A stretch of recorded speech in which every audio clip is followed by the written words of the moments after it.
بسم اللہ الرحمن الرحیم۔ شروع اللہ کے نام سے جو بڑا مہربان نہایت رحم والا ہے۔ السلام علیکم دوستو، امید ہے آپ سب لوگ اللہ تعالیٰ کے فضل و کرم سے خیریت سے ہوں گے۔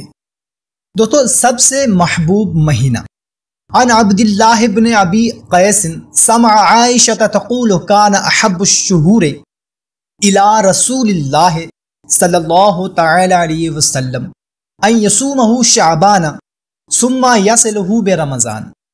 حضرت عبداللہ بن ابی قیس سے مروی ہے کہ عائشہ صدیقہ رضی اللہ تعالی عنہ کو فرماتے ہوئے سنا کہ رسول اللہ صلی اللہ تعالی علیہ وسلم کا پسندیدہ مہینہ شعبان کا تھا کہ اس میں روزے رکھا کرتے تھے، پھر اسے رمضان سے ملا دیتے۔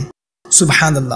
تو بھائیوں اور بہنوں، ہم نے کوشش کرنی ہے کہ شعبان المعظم میں بھی روزے رکھنے ہیں اور رمضان المبارک کی بھی تمام برکتیں رحمتیں سمیٹنی ہیں۔ امید ہے آپ لوگوں کو ویڈیو اچھی لگی ہوگی۔ ویڈیو پسند آئی ہو تو اپنے دوستوں تک لازمی شیئر کریں۔ ملتے ہیں ایک نئی ویڈیو میں، اپنا خیال رکھیے گا۔ اللہ حافظ۔